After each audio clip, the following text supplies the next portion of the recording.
February 2007. The Story of the Treasure Seekers by Edith Nesbit. Chapter 14. The Divining Rod.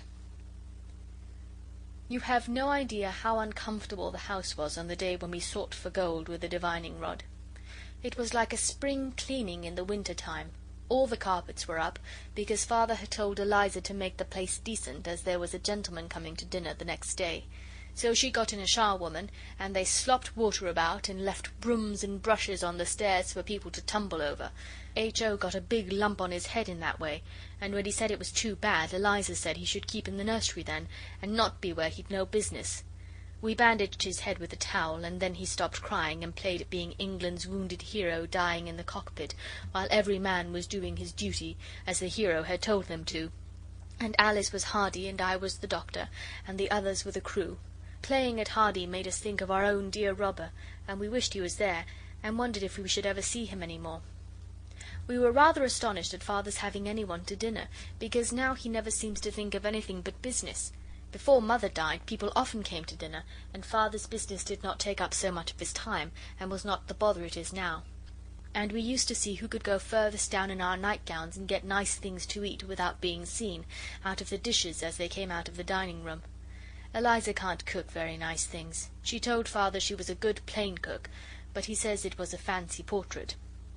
We stayed in the nursery till the charwoman came in and told us to be off. She was going to make one job of it and have our carpet up as well as all the others, now the man was here to beat them. It came up, and it was very dusty, and under it we found my 3-penny bit that I lost ages ago, which shows what Eliza is. H.O. had got tired of being the wounded hero, and Dicky was so tired of doing nothing that Dora said she knew he'd begin to tease Noel in a minute. Then, of course, Dicky said he wasn't going to tease anybody, he was going out to the Heath. He said he'd heard that nagging women drove a man from his home, and now he found it was quite true. Oswald always tries to be a peacemaker, so he told Dicky to shut up and not make an ass of himself.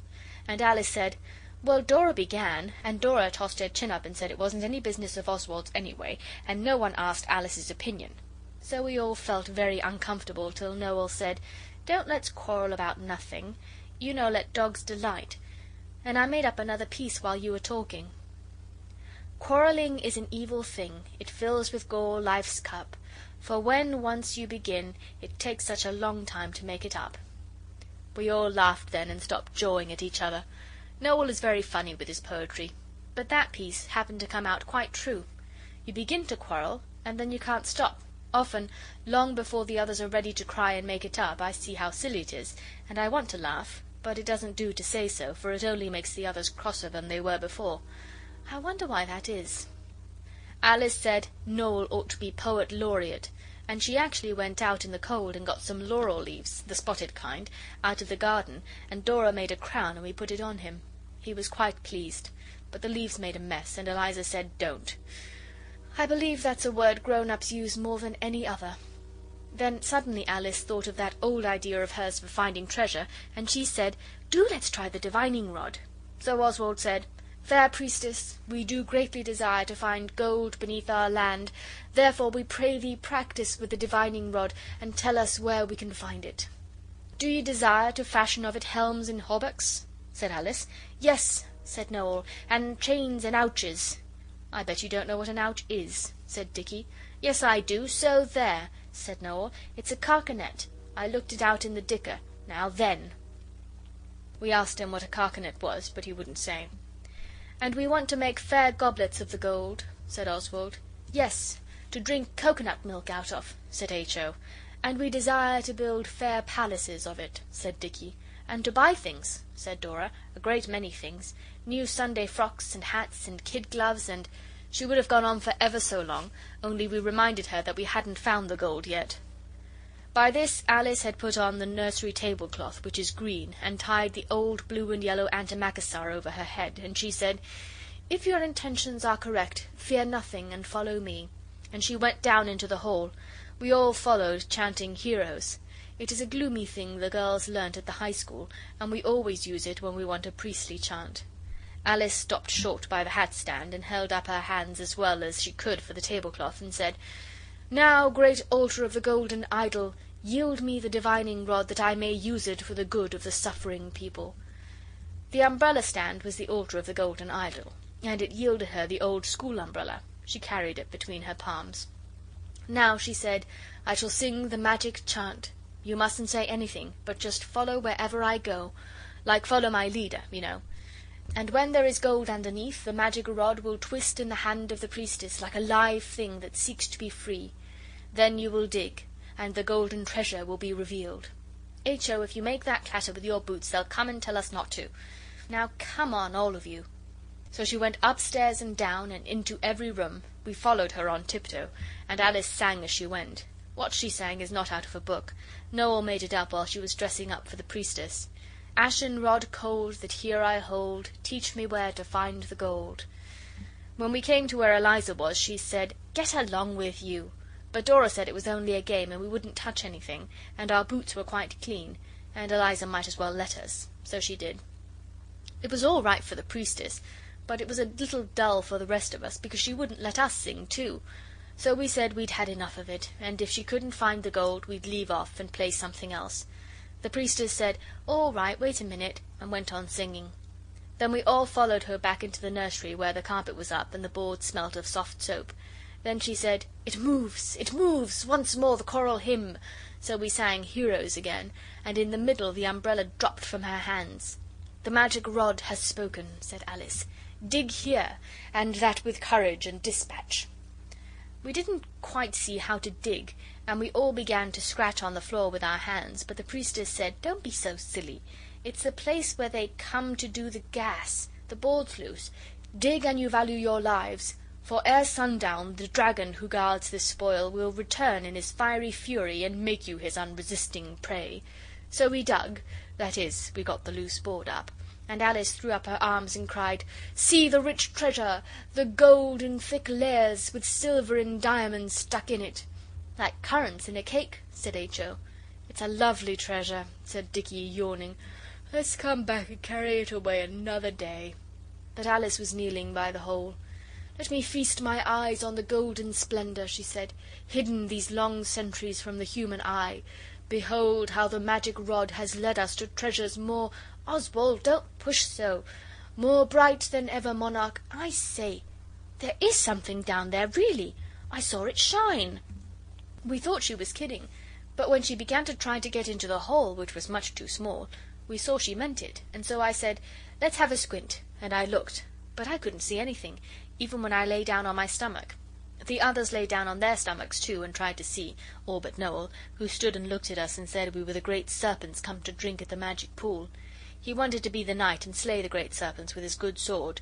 He even drew the umbrella ready, but Alice said, "All right, we will in a minute, but now I'm sure I saw it. Do get a match, Noel, there's a dear." "What did you see?" asked Noel, beginning to go for the matches very slowly. "Something bright away in a corner, under the board against the beam." "Perhaps it was a rat's eye," Noel said, "or a snake's."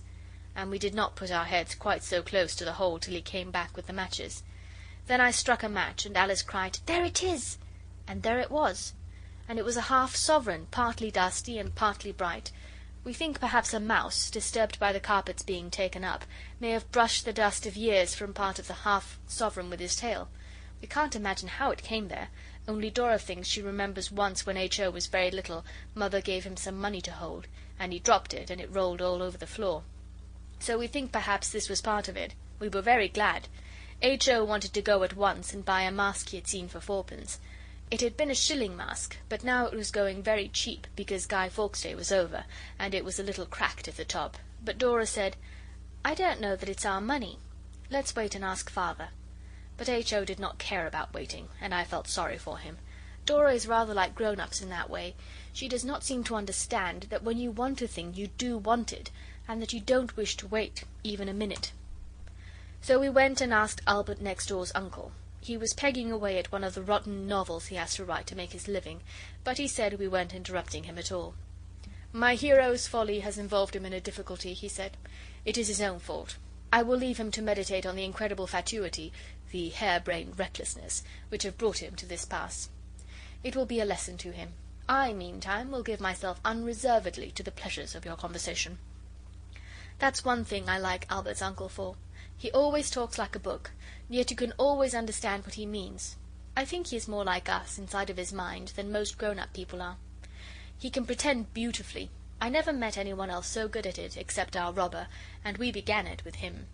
But it was Albert's uncle who first taught us how to make people talk like books when you're playing things, and he made us learn to tell a story straight from the beginning, not starting in the middle like most people do. So now Oswald remembered what he had been told, as he generally does, and began at the beginning. But when he came to where Alice said she was the priestess, Albert's uncle said, "Let the priestess herself set forth the tale in fitting speech." So Alice said, "O high priest of the great idol, the humblest of thy slaves took the school umbrella for a divining rod, and sang the song of what's his name?" "Invocation, perhaps?" said Albert's uncle. "Yes.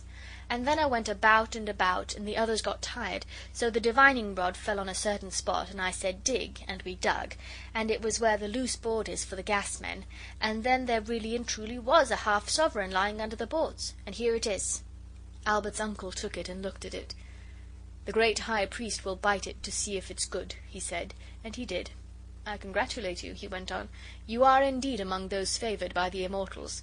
First you find half-crowns in the garden, and now this. The high priest advises you to tell your father, and ask if you may keep it. My hero has become penitent but impatient. I must pull him out of this scrape. You have my leave to depart." Of course we knew from Kipling that that means you'd better bunk and be sharp about it, so we came away. I do like Albert's uncle. I shall be like that when I'm a man. He gave us our Jungle books, and he is awfully clever, though he does have to write grown-up tales.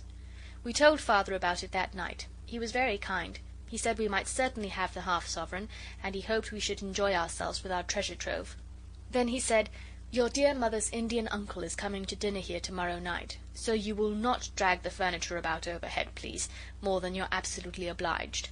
And H.O. might wear slippers or something. I can always distinguish the note of H.O.'s boots."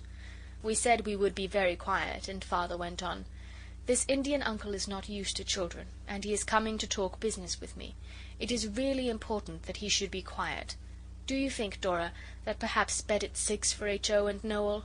But H.O. said, "Father, I really and truly won't make a noise. I'll stand on my head all evening sooner than disturb the Indian uncle with my boots." And Alice said Noel never made a row anyhow. So Father laughed and said, "All right." And he said we might do as we liked with the half-sovereign. "Only for goodness' sake, don't try to go in for business with it," he said. "It's always a mistake to go into business with an insufficient capital." We talked it over all that evening, and we decided that as we were not to go into business with our half-sovereign, it was no use not spending it at once, and so we thought we might as well have a right royal feast. The next day we went out and bought the things. We got figs and almonds and raisins and a real raw rabbit, and Eliza promised to cook it for us if we would wait till tomorrow, because of the Indian uncle coming to dinner. She was very busy cooking nice things for him to eat. We got the rabbit because we are so tired of beef and mutton, and Father hasn't a bill at the poultry shop.